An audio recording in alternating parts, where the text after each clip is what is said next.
Hello guys, कैसे हैं आप सभी।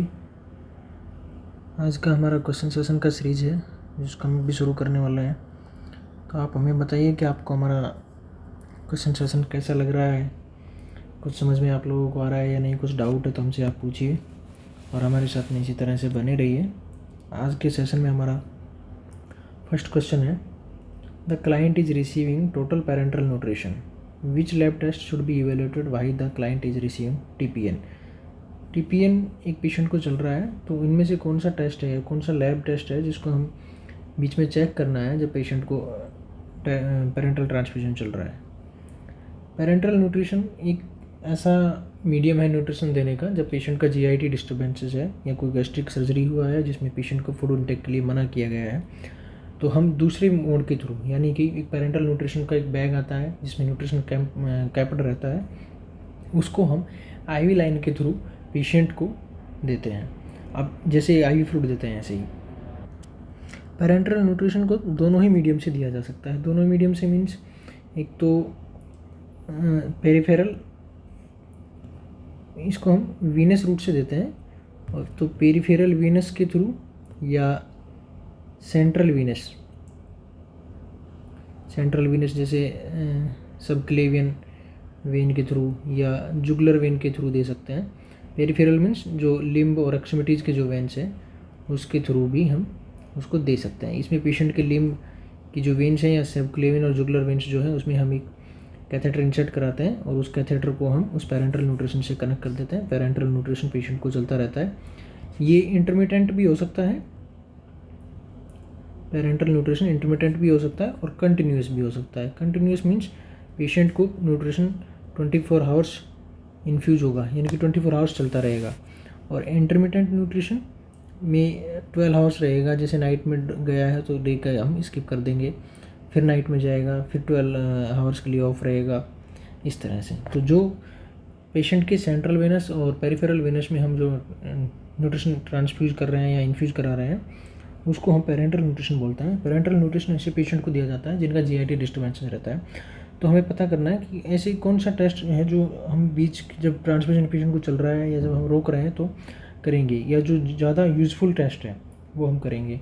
इससे क्या पता लगेगा हमें, तो ऑप्शन हमारे पास में फर्स्ट है हीमोग्लोबिन। क्या हम पेशेंट का हीमोग्लोबिन लेवल चेक करेंगे, क्या ये इंपॉर्टेंस रखता है जब हम पेशेंट को पेरेंटल न्यूट्रिशन दे रहे हैं तब हीमोग्लोबिन। दूसरा ऑप्शन था क्रिएटिनिन, थर्ड ऑप्शन है blood glucose, fourth option is white blood cell count. Haemoglobin और पेरेंटल, जब पेशेंट को पेरेंटल न्यूट्रिशन चल रहा है तो उसका हीमोग्लोबिन चेक करने की कोई ज़रूरत नहीं है क्योंकि पेरेंटल न्यूट्रिशन और हीमोग्लोबिन का कोई लिंक नहीं है। क्रिएटिनिन, पेशेंट का क्रिएटिनिन लेवल भी हम चेक नहीं करेंगे क्योंकि पेरेंटल न्यूट्रिशन अगर चल रहा है तो क्रिएटिनिन लेवल कम होगा या बढ़ेगा, इसका भी कोई लिंक नहीं है, कोई एसोसिएशन इनका नहीं है।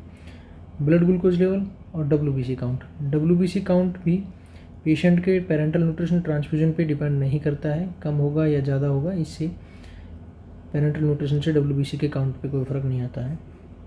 ब्लड ग्लूकोज लेवल जो है यानी कि आरबीएस है, जो ब्लड शुगर लेवल जो है वो पेरेंटल न्यूट्रिशन पे वेरी करेगा। जब पेशेंट को हम ट्रांसफ्यूज करा रहे हैं तो उस पेशेंट में हाइपर ग्लाइसीमिया, मान लीजिए किसी पेशेंट को कंटिन्यूस पेरेंटल न्यूट्रिशन चल रहा है जिसका 24 आवर्स हो गए हैं, तो ऐसे केसेस में अगर उस न्यूट्रिशन में ग्लूकोज का अमाउंट ज़्यादा है या कंटिन्यूस ट्रांसफ्यूजन की वजह से पेशेंट में पेरेंटल न्यूट्रिशन की वजह से कंटिन्यूस ट्रांसफ्यूजन अगर चल रहा है तो ग्लूकोज का लेवल बढ़ जाएगा, और ग्लूकोज का लेवल अगर पेशेंट में बढ़ रहा है तो ऐसे पेशेंट में हाइपरग्लाइसीमिया हो जाएगा। ठीक है, और हाइपोग्लाइसीमिया, पेरेंटल न्यूट्रिशन वाले पेशेंट में हाइपरग्लाइसीमिया और हाइपोग्लाइसीमिया दोनों देखने को मिल सकते हैं। हाइपोग्लाइसीमिया क्यों होगा, अगर आप सडनली स्टॉप कर देंगे, अगर पेशेंट के न्यूट्रिशन पेरेंटल न्यूट्रिशन को आप सडन स्टॉप करने से पेशेंट में ब्लड शुगर का लेवल कम हो जाएगा, और ब्लड शुगर का लेवल अगर कम हो रहा है तो इसका मतलब है कि पेरेंटल न्यूट्रिशन अगर सडनली स्टॉप कर देंगे तो पेशेंट में हाइपोग्लाइसीमिया हो जाएगा। तो पेरेंटल न्यूट्रिशन वाले पेशेंट में हाइपरग्लाइसीमिया और हाइपोग्लाइसीमिया दोनों चीज़ें देखने को मिल सकती है। इसलिए जब किसी पेशेंट को पेरेंटल न्यूट्रिशन चल रहा है तो हमें उसका ब्लड ग्लूकोज लेवल बीच टेस्ट में या बाद में सडनली स्टॉप करना नहीं है, ब्लड ग्लूकोज लेवल हम चेक करेंगे। तो C option is the correct answer. Next question हमारा है, the client with myocardial infarction come to the nurse station stating that he is ready to go home because there is nothing wrong with him. एक patient है जिसको myocardial infection का attack आया है, उसके बाद में वो नर्सिंग स्टेशन पे आ रहा है, नर्सिंग काउंटर पे आ रहा है, बता रहा है कि अपने घर जाने के लिए तो रेडी है और उसको अभी कुछ नहीं हुआ है. Which defence mechanism is the client using. Defence mechanism कौन सा इनमें से पेशेंट यूज़ कर रहा है. डिफेंस मैकेनिज्म के बारे में आपने पढ़ा होगा, कोपिंग की स्ट्रेटेजी होती है, इनको हम कोपिंग मैकेनिज्म भी बोलते हैं. तो इनमें से कौन सा रिएक्शन है, कौन सा डिफेंस मैकेनिज्म है जिसको पेशेंट शो कर रहा है.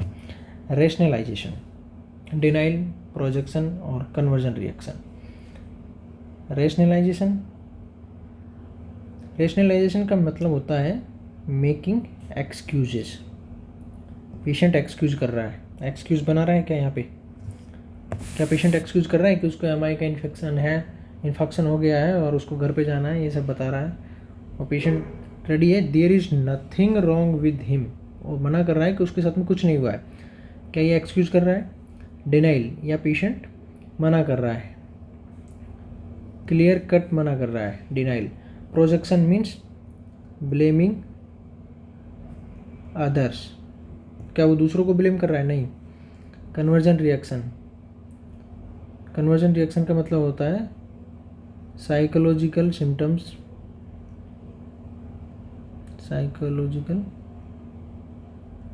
जो बॉडी चेंजेस में या बॉडी चेंजेस में या फिजिकल इलनेस. कन्वर्जन रिएक्शन का मतलब होता है साइकोलॉजिकल सिम्टम्स को या साइकोलॉजिकल ट्रॉमा को पेशेंट फिजिकल इलनेस में कन्वर्ट कर लेगा. तो यहाँ पे तो रेशनलाइजेशन का मतलब होगा मेकिंग एक्सक्यूज. डिनाइल मतलब होता है कि मना करना होता है पेशेंट. प्रोजेक्शन मतलब blaming others. Conversion reaction psychological symptoms या साइकोलॉजिकल ट्रॉमा को पेशेंट फिजिकल इलनेस या फिजिकल सिम्टम्स में शो करेगा या कन्वर्ट कर रहा है, तो उसको हम बोलते हैं कन्वर्जन रिएक्शन. तो इनमें से कौन सा है जो इसको डिफेंस मैकेनिज्म को पेशेंट यूज़ कर रहा है. यहाँ पे है डिनाइल ऑप्शन, यहाँ पे सही होगा क्योंकि पेशेंट यहाँ पे क्लियर मना कर रहा है कि because there is nothing wrong with him. Patient मना कर रहा है कि उसके साथ में ऐसा कुछ नहीं हुआ है, तो डिनाइल ऑफ कोपिंग स्ट्रेटेजी को पेशेंट यहाँ पे यूज़ कर रहा है. तो denial is the correct answer. Next question हमारा है which laboratory test would be the least effective in making the diagnosis of a myocardial infection. एक पेशेंट को मायोकार्डियल इन्फेक्शन हुआ है, तो इनमें से कौन सा टेस्ट है जो लीस्ट इफेक्टिव है. लीस्ट इफेक्टिव मीन्स जिसका कुछ मायोकार्डियल इन्फेक्शन को डायग्नोसिस करने में सबसे कम इम्पोर्टेंस है. तो वो कौन सा टेस्ट है इसमें से. फर्स्ट ऑप्शन है AST, second is troponin, third is CKMB and last is myoglobin. तो AST को ही हम बोलते हैं SGOT. AST को ही हम बोलते हैं SGOT. SGOT का मतलब होता है serum glutamic oxalo acetic acid, acetic transaminase. और एक AST एक लीवर एंजाइम है. एक AST के अलावा एक और लीवर एंजाइम होता है जिसको हम बोलते हैं ALT, और इसको बोलते हैं SGPT. ALT को ही हम बोलते हैं SGPT और AST को बोलते हैं SGOT. तो ये दोनों लीवर एंजाइम है, SGOT और SGPT. SGPT का मतलब होता है सीरम ग्लूटामिक पायरुविक ट्रांसएमिनेज और SGOT का मतलब होता है serum glutamic oxalo acetic transaminase. Troponin, CKMB creatinine kinase, myoglobin और मायोग्लोबिन, ये तीनों कार्डियक एंजाइम्स हैं. कार्डियक एंजाइम्स, जब पेशेंट को मायोकार्डियल इन्फेक्शन होता है तो वहाँ के टिश्यू डैमेज की वजह से कार्डियक एंजाइम रिलीज होते हैं. और इनमें से अब क्वेश्चन में आपसे पूछा गया है कि मायोकार्डियल इन्फेक्शन की वजह से कौन सा कार्डियक एंजाइम है, यानी कि कौन सा लीस्ट इफेक्टिव टेस्ट है जो डायग्नोस करने में लीस्ट हेल्पफुल है MI का. तो ट्रोपोनिन, CKMB और मायोग्लोबिन, ये तीनों ही कार्डियक मसल्स से या कार्डियक टिश्यू से रिलीज होते हैं. इसीलिए जब टिश्यू इन्फेक्शन होगा यानी कि मायोकार्डियल इन्फेक्शन होगा तो इन तीनों के लेवल में बढ़ोतरी होगी, तीनों का लेवल इंक्रीज हो जाएगा. और AST क्योंकि ये एक लीवर एंजाइम है और AST का मायोकार्डियल इन्फेक्शन की वजह से AST का लेवल नहीं बढ़ेगा, इसलिए ये लीस्ट हेल्पफुल है। अगर इन तीनों का लेवल बढ़ा हुआ है तो हम डायग्नोस कर सकते हैं कि पेशेंट को मायोकार्डियल इन्फेक्शन है, और अगर AST का लेवल बढ़ा हुआ है तो ये लीवर या हिपेटोसेलुलर डिजीज़ की वजह से भी बढ़ा हुआ हो सकता है। इसीलिए AST का लेवल अगर बढ़ा हुआ है तो मायोकार्डियल इन्फेक्शन को डायग्नोस करने में हेल्पफुल नहीं होगा। एक क्वेश्चन और यहाँ पे बनता है कि मायोकार्डियल इन्फेक्शन की कंडीशन में सबसे पहले पेशेंट में कौन सा कार्डियक एंजाइम बढ़ा हुआ देखने को मिलेगा। तो सबसे पहले earliest detectable cardiac marker, earliest detectable cardiac marker MI में अगर पूछा गया है तो उसका आंसर आएगा मायोग्लोबिन, क्योंकि MI के अटैक में सबसे पहले मायोग्लोबिन का लेवल बढ़ता है। सबसे पहले मीन्स फर्स्टली अटैक के या सेल डैमेज होने के या टिश्यू डैमेज होने के स्टार्टिंग 2 आवर्स में ही मायोग्लोबिन का लेवल बढ़ जाएगा। ट्रोपोनिन का लेवल भी स्टार्टिंग के 3 आवर्स में बढ़ जाएगा, और CKMB का लेवल स्टार्टिंग के 6 आवर में बढ़ेगा। तो सबसे पहले जो कार्डियक एंजाइम जिसका लेवल बढ़ा हुआ मिलेगा वो मायोग्लोबिन होगा। अगर आपसे ये पूछा गया है कि earliest detectable cardiac marker in myocardial infection is, then answer will be the D, myoglobin.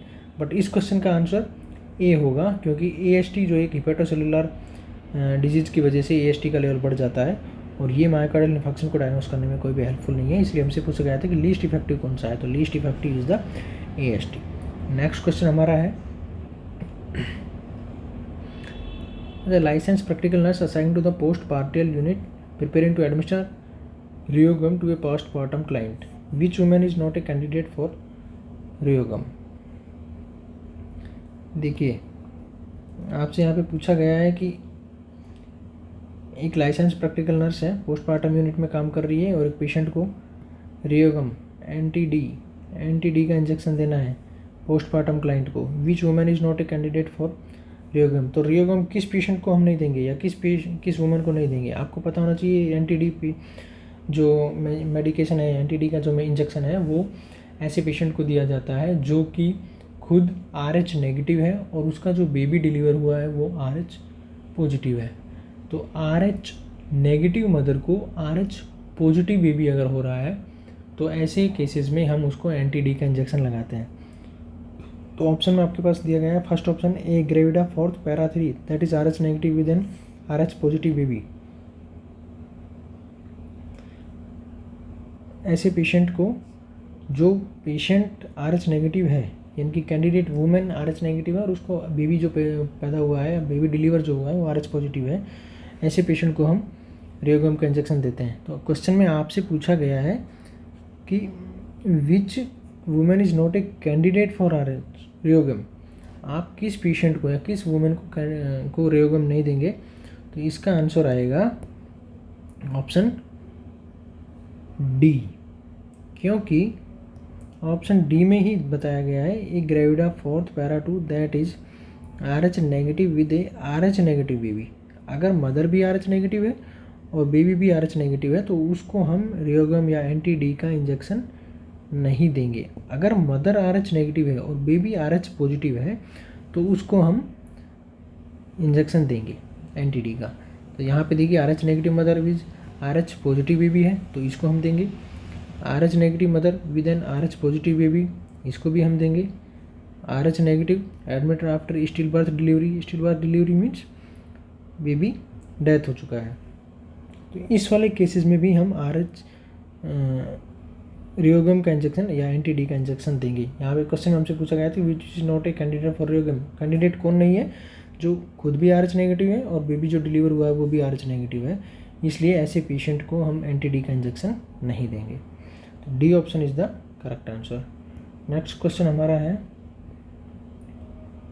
The first exercise that should be performed by the client who had a mastectomy is. एक mastectomy वाले patient को यानी कि breast removal वाले patient को कौन सा first exercise है आप जो कराने के लिए बोलेंगे। First exercise after mastectomy surgery is, first option है हमारे पास में walking the hand up the wall, sweeping of the floor, combing her hair, squeezing a ball. Walking the hand up the wall, क्या पेशेंट अपने mastectomy surgery वाली site वाले hand को दीवार के ऊपर में रख पाएगा, रखने के लिए एक्सरसाइज करवाएंगे। या स्वीपिंग द फ्लोर, फ्लोर की स्वीपिंग करने के लिए, या कॉम्बिंग आर हेयर, अपने बालों को कॉम्ब कराने के लिए, या स्क्वीजिंग ए बोल।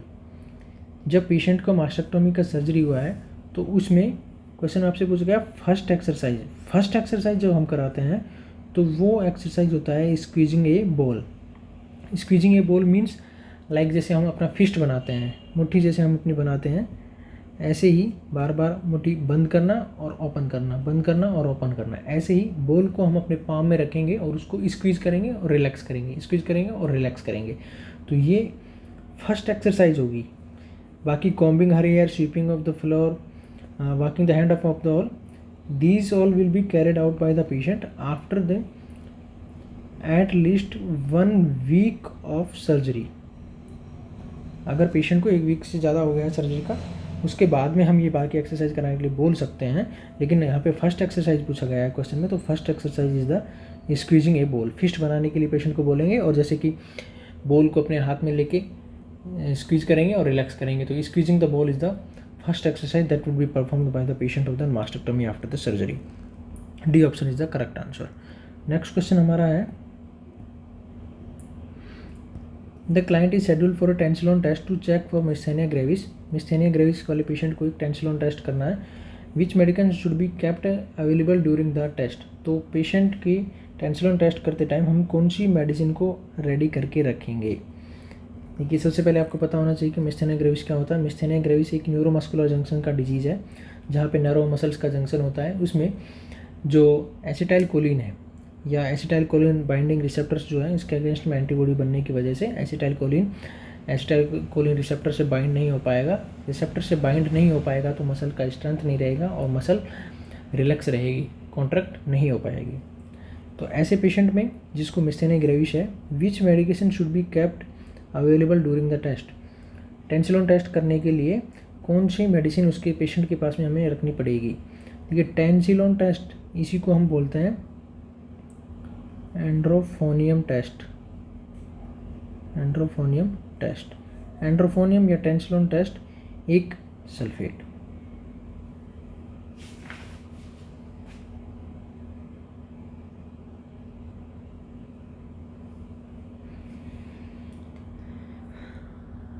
नेक्स्ट क्वेश्चन अभी हमारा है, नेक्स्ट क्वेश्चन है, the client is schedule for a paracentesis, which instruction should be given to the client before the exam.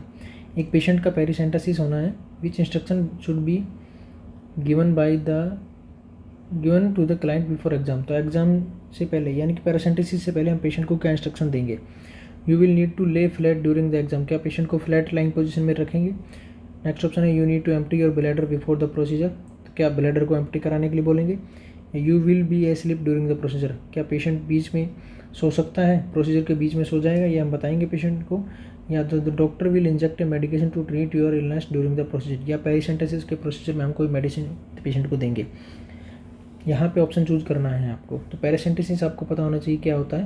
पेरिसेंटेसिस एक प्रोसीजर है जिसमें पेरिटोनियल कैविटी में जो फ्लूइड का एक्युमुलेशन हो जाता है, पेरिटोनियल कैविटी में फ्लूइड के एक्युमुलेशन को ड्रेन करने के लिए हम एक प्रोसीजर करते हैं, उस फ्लूइड को बाहर निकालने के लिए, उसको हम बोलते हैं पेरिसेंटेसिस। ऐसे ही एक होता है थोरासेंटेसिस में हम थोरस कैविटी से निकालते हैं। तो पेरिसेंटेसिस के लिए हम पेशेंट को फ्लैट पोजीशन नहीं देते हैं, पेशेंट को, पेरिसेंटेसिस वाले पेशेंट को हम फ्लैट पोजीशन नहीं देंगे, उसको हम हेड एलिवेट पोजीशन देंगे। तो A option is the wrong answer, because यहाँ पे आपसे पूछा गया है कि आप पेशेंट को क्या रेडी रखेंगे, क्या इंस्ट्रक्शन देंगे। क्या हम उसको फ्लैट पोजीशन देंगे, नहीं। You need to empty your bladder and before the procedure, क्या पेशेंट को ब्लैडर को एम्प्टी करने की ज़रूरत है बिफोर प्रोसीजर, यस।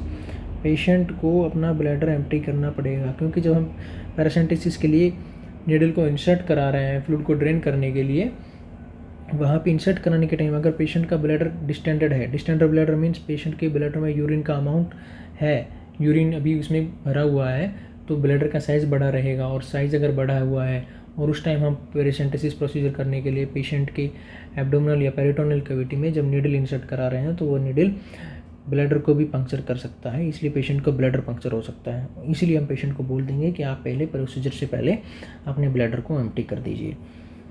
इससे कि ब्लैडर डिस्टेंडेड नहीं रहेगा, ब्लैडर का साइज़ कम हो जाएगा तो उसको रप्चर होने के बहुत ही कम चांसेस रहेंगे। तीसरा ऑप्शन था you will be asleep during the procedure. नहीं, पेशेंट प्रोसीजर के टाइम पे सो नहीं सकता है। The doctor will inject medication to treat your illness during the procedure. Parasympathetic procedure में हम पेशेंट को कोई भी मेडिसिन इंजेक्ट नहीं कराते हैं, इसलिए सी और डी दोनों ऑप्शन गलत होंगे, ए भी गलत होगा, B is the correct answer. हम पेशेंट को बोलेंगे कि आप अपने ब्लैडर को एम्प्टी कर दीजिए। नेक्स्ट क्वेश्चन हमारा है, to ensure safety while administering nitroglycerin paste the nurse should, यानी कि नाइट्रोग्लिसरीन का पेज एक पेशेंट को लगाना है तो नर्स क्या करेगी। फर्स्ट ऑप्शन है वियर ग्लव्स, ग्लव्स पहनेगी। Shave the area where the page will be applied, या जहाँ पे पैच को नाइट्रोग्लिसरीन पैच को हम लगाएंगे वहाँ के एरिया को सेव करेगी। Wash the area thoroughly with soap and rinse with hot water, क्या जहाँ पे जिस एरिया पे हम पेज को लगाएंगे उसको सोप एंड वाटर से वॉश करेगी। डी ऑप्शन है apply the page to the buttocks, या बटक वाले लेवल पे या बटक्स पे पेज को अप्लाई करेगी। कौन सा ऑप्शन इनमें से सही है। द नर्स शुड डू, तो नर्स क्या करेगी, क्या ग्लव्स पहनेगी। हाँ, नाइट्रोग्लिसरीन पेज को जब भी हम लगा रहे हैं तो नर्स ग्लव्स पहनेगी, क्योंकि नाइट्रोग्लिसरीन पेज अगर आप बगैर ग्लव्स पहने हुए यूज़ कर रहे हैं तो इसका मतलब है कि जो नाइट्रोग्लिसरीन मेडिकेशन जो है वो आपके स्किन में भी एब्जॉर्ब हो सकती है और उसका इफ़ेक्ट जिसके हाथ में पेच है उसमें भी देखने को मिल सकता है, और ये हमें पेशेंट को लगाना है ना कि खुद को। तो वियर ग्लव्स, नर्स ग्लव्स पहन करके तब नाइट्रोग्लिसरीन पेज को कॉन्टैक्ट करेगी। बी ऑप्शन यहाँ पे था shave the area where the page will be applied, क्या उस एरिया को सेव करने की ज़रूरत है। हाँ, एरिया को सेव करने की ज़रूरत है, लेकिन just immediately before the nitroglycerin paste नहीं है, क्योंकि अगर हम अभी सेव कर रहे हैं तो उसमें स्किन ब्रेडेड हो सकता है। स्किन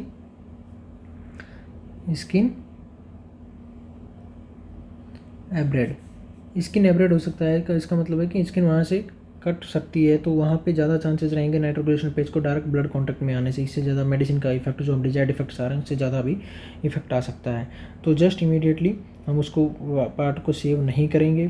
तीसरा ऑप्शन था वॉश द एरिया थ्रोली, हाँ, उस एरिया को जहाँ पे हमें नाइट्रोग्लिसरीन पेज लगाना है वहाँ पे हम सोप और रिंस विद हॉट वाटर और सोप से वॉश नहीं करेंगे, क्योंकि ऐसा करने से भी पेशेंट में वाजोडाइलेशन होगा हॉट वाटर रिंस करने से, और वाजोडाइलेशन की वजह से नाइट्रोग्लिसरीन पेज जो है उसका एब्जॉर्बेबल या एब्जॉर्प्शन बहुत ही ज़्यादा हो जाएगा, और एब्जॉर्प्शन अगर ज़्यादा हो रहा है तो मेडिसिन का ओवरडोज हो जाएगा, और ओवरडोज की वजह से पेशेंट में दूसरे एडवर्स इफेक्ट ज़्यादा आएंगे, डिजायर्ड इफेक्ट जो हमें चाहिए वो नहीं मिल पाएंगे, इसलिए हम हॉट वाटर से रिंस भी नहीं करेंगे। तीसरा लास्ट ऑप्शन था apply the page to the buttock level, buttock पे अप्लाई नहीं करेंगे, क्योंकि नाइट्रोग्लिसरीन पेज को हम हमेशा वेस्ट लेवल से ऊपर अप्लाई करते हैं, वेस्ट लेवल यानी कि आपके कमर वाले लेवल से ऊपर अप्लाई करते हैं, इसलिए ये ऑप्शन यहाँ पे करेक्ट होगा। ग्लव्स पहन करके ही नर्स नाइट्रोग्लिसरीन पेज को कॉन्टैक्ट करेगी, सेव भी नहीं करेगी और उसको सोप एंड हॉट वाटर से वॉश भी नहीं करेगी उस एरिया को, और बटक पे भी अप्लाई नहीं करेगी। नेक्स्ट क्वेश्चन हमारा है, a 25 year old male is brought to the emergency room with a piece of metal in his eyes, which action by the nurse is correct. एक पेशेंट इमरजेंसी रूम में आया है, उसके आई में एक मेटल लग गया है, तो विच action by the nurse is correct, तो नर्स इनमें से कौन सा ऑप्शन करेगी, यानी कि कौन सा एक एक्शन है जो करेगी वो करेक्ट आंसर है। क्या nurse use a magnet to remove the object, क्या कोई मैग्नेट का यूज़ करेगी ऑब्जेक्ट को रिमूव करने के लिए, उस मेटल के ऑब्जेक्ट को रिमूव करने के लिए। या दूसरा ऑप्शन है rinse the I thoroughly with saline, क्या आइज़ को सलाइन से वॉश करेगी। तीसरा ऑप्शन है cover both eyes with paper cups, क्या दोनों आई को कवर करेगी पेपर से। या डी पेच द अफेक्टेड आई ओनली, या जो अफेक्टेड आई है यानी कि जो एक आई जिसमें कि मेटल लगा हुआ है उसी को कवर करेगी। यहाँ पे मेटल को रिमूव करने के लिए नर्स मैग्नेट का यूज़ नहीं करेगी, क्योंकि वो मेटल का हमें कुछ पता नहीं है कि वो कितनी आई की स्ट्रक्चर में कहाँ तक इन्वॉल्व हो चुका है, कहाँ तक वो ट्रॉमा कर चुका है, इसलिए हम उसको रिमूव करने के लिए मैग्नेट का यूज़ नहीं करेंगे। दूसरा ऑप्शन था rinse the I thoroughly with saline, क्या सलाइन से वॉश करेगी, नहीं, क्योंकि सलाइन से वॉश करने के लिए डॉक्टर को इंस्ट्रक्शन देना पड़ेगा, डॉक्टर्स के इंस्ट्रक्शन है तो सलाइन को वॉश करेंगे, लेकिन ये भी यहाँ पे फर्स्ट प्रायोरिटी नहीं होगा। C cover both eyes with paper cups, क्या दोनों आइज़ को कवर कर देगी। और फोर्थ ऑप्शन था page the affected eye only, या अफेक्टेड आई को ही कवर करेगी। तो आपको पता होना चाहिए कि जब हम एक आई का मूवमेंट कराते हैं तो दोनों ही आइज़ में मूवमेंट होता है, कंसेंसुअल मूवमेंट हम इसको बोलते हैं, कंसेंसुअल मूवमेंट। जब हम एक आई का मूवमेंट कराते हैं तो उसके साथ में ही दूसरे आइज़ में भी मूवमेंट होता है, इसको हम कंसेंशुअल मूवमेंट बोलते हैं। तो जब हम दोनों आइज़ को कवर कर देंगे तो दोनों ही आइज़ में कंसेंशुअल मूवमेंट नहीं होगा, और अगर एक को कवर कर रहे हैं तो दूसरी आइज़ में कंसेंशुअल मूवमेंट होगा, और उस मूवमेंट की वजह से पेशेंट के जो आई में मेटल फंस गया है या जो मेटल लगा है वो इधर उधर यानी कि लेटरल साइड में और मीडियल वाली साइड में अगर आइज़ का मूवमेंट होगा तो वो और भी ज़्यादा ट्रॉमा कर सकता है। इसलिए हम एक आई को पेच नहीं करेंगे, यानी कि एक आई को कवर नहीं करेंगे, क्योंकि एक आई को कवर करने से पेशेंट की आइज़ में कंसोल यानी कि एक आई ओपन जो है अफेक्टेड आई को अगर हम कवर कर देंगे तो एक आई जो ओपन है उसमें कंसेंशन उसमें मूवमेंट होगा, इधर और उधर दोनों साइड में मूवमेंट जब होगा तो जो अफेक्टेड आई है उसमें भी मूवमेंट होगा, और उसमें भी आई मूवमेंट जो हो रहा है उसकी वजह से ट्रॉमा जो है वो बढ़ सकता है। इसलिए हम एक अफेक्टेड आई को कवर नहीं करेंगे, हमें दोनों ही अफेक्टेड आइज़ को यानी कि दोनों ही आइज़ को, जो अफेक्टेड है उसको भी और जो नॉन अफेक्टेड है उसको भी कवर करना पड़ेगा। इससे कंसेंशुअल मूवमेंट नहीं हो पाएगा, और कंसेंशुअल मूवमेंट अगर रुक गया है इसका मतलब है कि पेशेंट को अभी ट्रॉमा और एडवांस होने के चांसेस नहीं है। अगर हम एक आई को कवर कर देंगे तो कंसेंशुअल मूवमेंट होगा, और दूसरे जिस आई में मेटल है उसमें ट्रॉमा होने के या ट्रॉमा बढ़ने के चांसेस बढ़ जाएंगे। नेक्स्ट क्वेश्चन अभी हमारा है, the schizophrenic client has become disruptive and require seclusion. Schizophrenia वाला एक पेशेंट है, become disruptive and require seclusion. एक पेशेंट बहुत ही डिस्ट्रप्टिव हो गया है सिजोफ्रेनिया वाला, एंड रिक्वायर सेक्लूजन। सेक्लूजन का मतलब होता है पेशेंट को सेपरेट कर देना।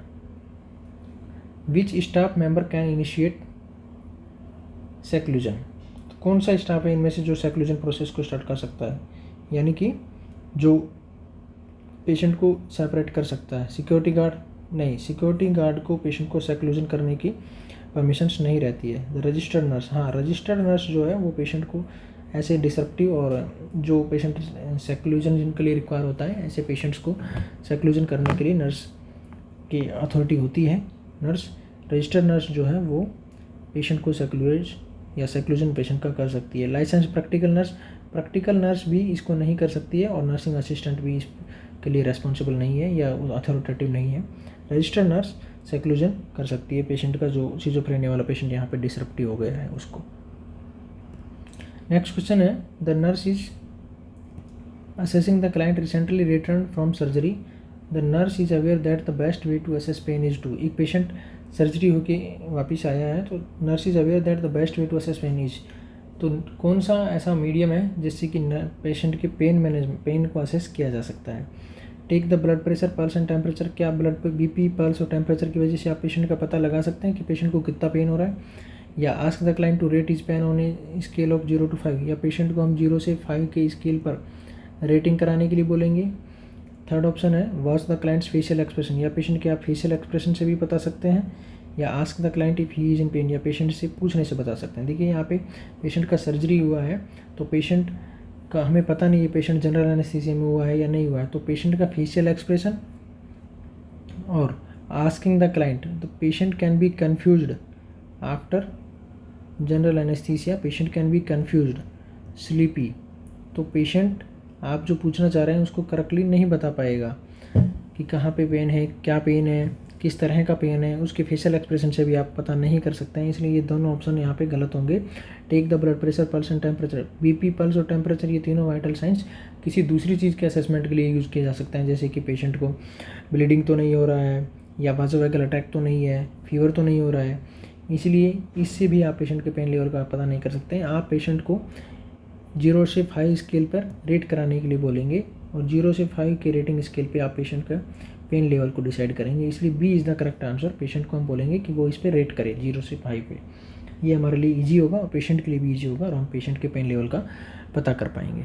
नेक्स्ट क्वेश्चन हो गया हमारा है, the nurse is participating in discharge teaching for the post-partum client, the nurse is aware that an effective means to managing discomfort associated with episiotomy after discharge is। एक patient है जिसका एपिsiotomy का surgery हुआ है, वो पेशेंट डिस्चार्ज हो रहा है, तो the nurse is aware that an effective mean of management discomfort associated with episiotomy. तो एपिsiotomy की वजह से जो पेशेंट को डिस्कम्फर्ट हो रहा है उसको कैसे मैनेज किया जा सकता है डिस्चार्ज के बाद में, वो बताने के लिए नर्स इसमें से ऑप्शन बनी से कौन सा चूज करेगी। फर्स्ट ऑप्शन में प्रोमेथाजिन एस्पिरिन, सिट्स बाथ और आइस पैक। प्रोमेथाजिन मेडिकेशन है, तो क्या ये एक एंटी हिस्टामिन मेडिकेशन है। एंटी हिस्टामिन मेडिसिन की वजह से एपिसियोटोमी में जो पेशेंट को प्रॉब्लम हो रही है, एपिसियोटोमी की वजह से उसको या डिस्कम्फर्ट को कम करने के लिए एंटी हिस्टामिन मेडिसिन का कोई लिंक नहीं है। ये इज़ द रॉन्ग आंसर, क्योंकि प्रोमेथाजिन मेडिसिन की वजह से एपिसियोटोमी वाले डिस्कम्फर्ट को कम नहीं किया जा सकता है। एस्पिरिन भी मेडिकेशन हम पेशेंट को नहीं देंगे। Aspirin can increase bleeding chances from the episiotomy site. तीसरा ऑप्शन है सिट्स बाथ। हाँ, हम पेशेंट को सिट्स बाथ कराने के लिए बोलेंगे, क्योंकि सिट्स बाथ की वजह से पेशेंट को हीलिंग होने के, यानी कि एपिसियोटोमी वाली जो साइट है या जो इंसिजनल साइट जो है उसका इंसिजनल साइट का हीलिंग होने के चांसेस बढ़ेंगे, इसलिए हम पेशेंट को सिट्स बाथ देने के लिए बोलेंगे। डी ऑप्शन था हमारे पास में आइस पैक। आइस पैक भी हम जस्ट आफ्टर एपिसियोटोमी यूज कर सकते हैं, लेकिन डिस्चार्ज के बाद में उसके डिस्कम्फर्ट को कम करने के लिए हम आइस पैक का यूज नहीं कर सकते, इसलिए D option is the also wrong answer. तो C is the correct answer, because sitz bath की वजह से पेशेंट के हीलिंग को या इंसिजनल साइट की जो हीलिंग है उसको प्रमोशन होगा, उसको प्रमोट करेगा सिट्स बाथ, इसलिए हम पेशेंट को सिट्स बाथ देने के लिए अलाउ करेंगे। नेक्स्ट क्वेश्चन हमारा है, which of the following post operative diet is most appropriate for the client who has had haemorrhoidectomy. Haemorrhoidectomy वाले पेशेंट को पोस्ट ऑपरेटिव डाइट या पोस्ट ऑप के बाद में कौन सी डाइट देंगे। फर्स्ट ऑप्शन हमारे पास में है high fibre, second is low residue, third is blend and fourth one is clear liquid. High fibre diet हम पेशेंट को, हीमोरोइडेक्टोमी वाले पेशेंट को देंगे, लेकिन बट ये फर्स्ट डाइट नहीं होगी। हीमोरोइडेक्टोमी वाले पेशेंट को हम पोस्ट ऑप में हाई फाइबर डाइट दे सकते हैं, लेकिन ये फर्स्ट डाइट नहीं होगी। First diet means post op में फर्स्ट डाइट हम ये स्टार्ट नहीं करेंगे। पोस्ट ऑप में हीमोरोइडेक्टोमी वाले पेशेंट को हम फर्स्टली क्लियर लिक्विड डाइट देंगे। यही आपसे पूछा गया है कि पोस्ट हीमोरोइडेक्टोमी वाले पेशेंट को आप फर्स्टली कौन सी डाइट देंगे। क्लियर लिक्विड वाला डाइट हम पेशेंट को देंगे, ब्लेंड डाइट भी नहीं देंगे, लो रेसिड्यू डाइट भी नहीं देंगे। हाई फाइबर वाला डाइट दे सकते हैं, लेकिन फर्स्ट डाइट जो है वो हाई फाइबर डाइट नहीं देंगे। इसलिए A, B and C both are the wrong answer and D is the correct answer. Clear liquid से हम पेशेंट का डाइट स्टार्ट करेंगे। नेक्स्ट क्वेश्चन हमारा है, the physician has ordered a culture for the client with suspected gonorrhoea. Gonorrhoea वाले patient का culture लेने के लिए पेशेंट को डॉक्टर ने बोला है, the nurse should obtain which type of culture. Nurse कौन सा कल्चर लेगी, ब्लड कल्चर लेगी या नेजोफेरेंजियल सीक्रेशन जो आ रहा है उसको सैंपल के रूप में लेगी, या स्टूल सैंपल लेगी, या जेनाइटल सीक्रेशन जो आ रहे हैं उसको कल्चर के रूप में लेगी, या उसको सैंपल के रूप में लेगी। देखिए, आपको पता होना चाहिए गोनोरिया एक सेक्सुअल ट्रांसमिटेड डिजीज़ है, मेल और फीमेल दोनों को हो सकता है। इस डिजीज़ में वेजाइनल और पेनाइल दोनों ही तरह से सीक्रेशंस निकलते हैं। तो आपको पता होना चाहिए एसटीडी है वो मेल और फीमेल दोनों में हो सकती है, वेजाइनल और पेनाइल दोनों ही सीक्रेशंस निकलते हैं। तो जेनाइटल सीक्रेशंस है, वेजाइनल और पेनाइल एरिया से सीक्रेशन निकल रहे हैं, उसको हम जेनाइटल सीक्रेशंस बोलते हैं। इसलिए जेनाइटल और पेनाइल सीक्रेशंस या जेनाइटल सीक्रेशन लेने के लिए सैंपल्स वहाँ के सीक्रेशन के हेल्प से ही हम पेशेंट के कल्चर को या पेशेंट को कौन सा इन्फेक्शन है, किस चीज़ का इन्फेक्शन है, उसको आइडेंटिफाई कर पाएंगे। D option is the correct answer. हम पेशेंट के जेनाइटल सीक्रेशंस लेंगे, यानी कि या तो पेनाइल डिस्चार्ज जो हो रहा है उससे सैंपल लेंगे, या जो वेजाइनल डिस्चार्ज जो हो रहा है उससे सैंपल लेंगे। स्टूल का सैंपल यहाँ पे कोई इंपॉर्टेंस नहीं रखता है, नेजोफेरेंजियल सीक्रेशन का सैंपल भी यहाँ पे नहीं लेंगे हम, और पेशेंट का ब्लड सैंपल भी यहाँ पे हम नहीं लेंगे। हम पेशेंट के जेनाइटल सीक्रेशंस जो है उनका सैंपल लेंगे और उसको हम लैब में आइडेंटिफाई करेंगे कि उसमें कौन सा बैक्टीरिया या वायरस है। तो गोनोरिया एक बैक्टीरियल डिजीज़ है, सेक्सुअली ट्रांसमिटेड डिजीज़ है। नेक्स्ट क्वेश्चन हमारा है, the nurse is making assignment for the day, which client should be assign to the nursing assistant. यानी कि ये 4 पेशेंट है, अल्जाइमर डिजीज़ वाला है, एक न्यूमोनिया वाला है, एक अपेंडिसाइटिस और लास्ट वन इज थ्रोम्बोफ्लेबाइटिस। ये 4 पेशेंट्स हैं, उनमें से नर्सिंग असिस्टेंट को कौन सा पेशेंट इनमें से असाइनमेंट के रूप में मिलेगा, यानी कि नर्सिंग असिस्टेंट को कौन सा पेशेंट इनमें से मिलना चाहिए, अल्जाइमर डिजीज़ वाला पेशेंट या न्यूमोनिया, अपेंडिसाइटिस और थ्रोम्बोफ्लेबाइटिस। देखिए, थ्रोम्बोफ्लेबाइटिस, अपेंडिसाइटिस और न्यूमोनिया ये तीनों केसेस या तीनों पेशेंट ऐसे हैं जिनको एक्स्ट्रा केयर की ज़रूरत है। एक्स्ट्रा केयर मीन्स इनको मेडिसिन ज़्यादा चल रहा होगा, या इनको केयर करने के लिए एक्सपर्ट की या जो हाईली ट्रेंड है वो स्टाफ चाहिए। और हाईली ट्रेंड की हमने कल भी बात की थी, रजिस्टर्ड नर्स को हम ये असाइनमेंट देते हैं। यहाँ पे बात हो रही है नर्सिंग असिस्टेंट की। तो अल्जाइमर पेशेंट जो होते हैं, अल्जाइमर्स डिजीज़ वाले जो पेशेंट होते हैं, उनको फीडिंग और डेली ऑफ एक्टिविटी, फीडिंग और ADL, activity of daily living, feeding कराने के लिए और एक्टिविटी ऑफ डेली लिविंग कराने के लिए हेल्प की ज़रूरत होती है, सिर्फ हेल्प की ज़रूरत होती है। इसलिए अल्जाइमर वाले पेशेंट, नर्सिंग असिस्टेंट अल्जाइमर्स वाले पेशेंट की हेल्प कर सकता है, उसको फीडिंग करा सकता है, उसको एक्टिविटी ऑफ डेली लिविंग में भी हेल्प कर सकता है। इसलिए नर्सिंग असिस्टेंट को हम ये वाला केस देंगे, या ये वाला सेगमेंट, या ये पेशेंट हम उसको देंगे अल्जाइमर्स डिजीज़ वाले को। क्योंकि न्यूमोनिया, अपेंडिसाइटिस और थ्रोम्बोफ्लेबाइटिस के लिए एक्सपर्ट केयर या हाईली ट्रेंड या जो नॉलेजेबल स्टाफ है या जो रजिस्टर्ड नर्स है उसको हम ये वाले असाइनमेंट देंगे। नेक्स्ट क्वेश्चन हमारा है, a client with cancer develop xerostomia, the nurse can help alleviate the discomfort associated with xerostomia by. Xerostomia का मतलब होता है ड्राई माउथ। एक पेशेंट है कैंसर वाला, उसको ड्राई माउथ हो रहा है, नर्स इस डिस्कम्फर्ट को, ड्राई माउथ को कैसे दूर कर सकती है? ऑफरिंग हार्ड कैंडी दे करके, या administering analgesic medication, analgesic medicine दे करके क्या ड्राई माउथ को दूर किया जा सकता है? या स्प्लिंटिंग स्वेलन जॉइंट, स्वेलिंग वाले जॉइंट को स्प्लिंट करके, या प्रोवाइड सलाइवा सब्सटीट्यूट। तो आपको पता होना चाहिए अगर माउथ ड्राई होता है तो किस वजह से होता है, या तो सलाइवा का प्रोडक्शन नहीं हो रहा है, या पेशेंट में फ्लूइड की कमी है, इस वजह से ड्राई माउथ देखने को मिल सकता है। तो हम यहाँ पे पेशेंट को सलाइवा का सब्सटीट्यूट देंगे, यानी कि सलाइवा जैसी कोई भी दूसरी चीज़ देंगे जो सलाइवा का जो सब्सटीट्यूट के रूप में पेशेंट को यूज़ कर सकता है, तो इससे ड्राई माउथ की समस्या को दूर किया जा सकता है। ऑफरिंग हार्ड कैंडी से पेशेंट का ड्राई माउथ है और हार्ड कैंडी की वजह से उसके गम्स में स्वेलिंग या कट भी लग सकते हैं, इसलिए हम उसको हार्ड कैंडी नहीं देंगे। एडमिनिस्ट्रेटिंग एनाल्जेसिक मेडिकेशन, अगर पेशेंट का ड्राई माउथ है तो उसको एनाल्जेसिक मेडिकेशन या पेन किलर मेडिसिन देने का कोई भी लिंक नहीं होता है।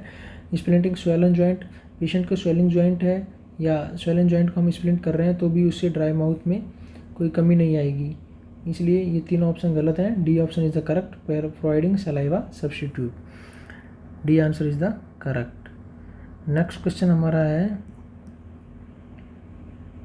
A home health nurse is making preparation for morning visit, which one of the following client should the nurse visit first.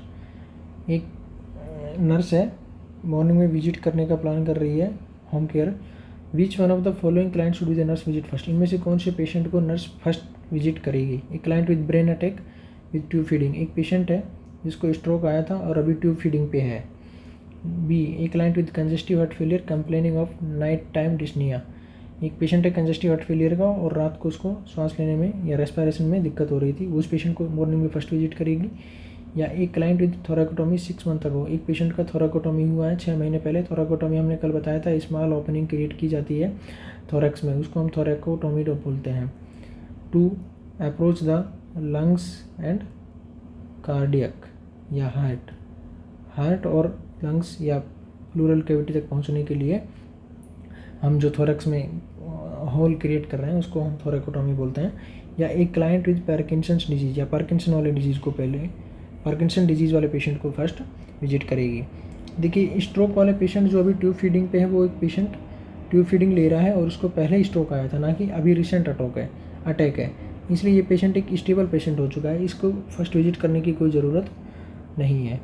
एक client with congestive heart failure complaining of night time dyspnoea, देखिए आपको पता होना चाहिए respiration is the first priority always, respiration is the always first priority. और इस patient को night time dyspnoea हो रहा है, रात को सांस लेने में दिक्कत हो रही थी और कंजेस्टिव हार्ट फेलियर का पेशेंट है, इसीलिए नर्स की first priority is the respiration.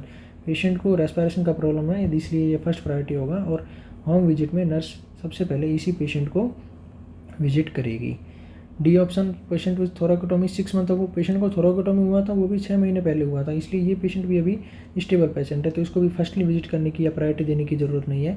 एक क्लाइंट विद पार्किंसन डिजीज़ वाले पेशेंट को भी अर्ली मॉर्निंग विजिट में कोई प्रायोरिटी नहीं होता है, इसलिए इस पेशेंट को हम नाइट टाइम डिस्निया जिस पेशेंट को हो रहा था कंजस्टिव हार्ट फेलियर की वजह से, उसको फर्स्ट रेस्पिरेशन वाली प्रॉब्लम होने की वजह से हम पेशेंट को फर्स्ट प्रायोरिटी देंगे। ये हमारा B option is the correct answer. तो आज के सेशन में हमारा यहीं तक था। आज की क्लास हमारी यहीं ख़त्म होती है। आप हमें बताइए कि हमारे क्लासेस कैसे लग रहे हैं। आप इस चैनल को सब्सक्राइब कीजिए, लाइक कीजिए, अपने दोस्तों के साथ में शेयर कीजिए, और हम इस तरह की वीडियोस आपके लिए डेली लेकर के आएंगे। एक सेशन हमारा डेली चलेगा, डेली आपको एक नई वीडियो मिलेगी। आप हमें बताइए कि हमारी कहाँ पे कमी रह रही है और क्या ज़्यादा एक्सप्लेन करने की ज़रूरत है। Thank you. इसी तरह से अपना सपोर्ट रखिए।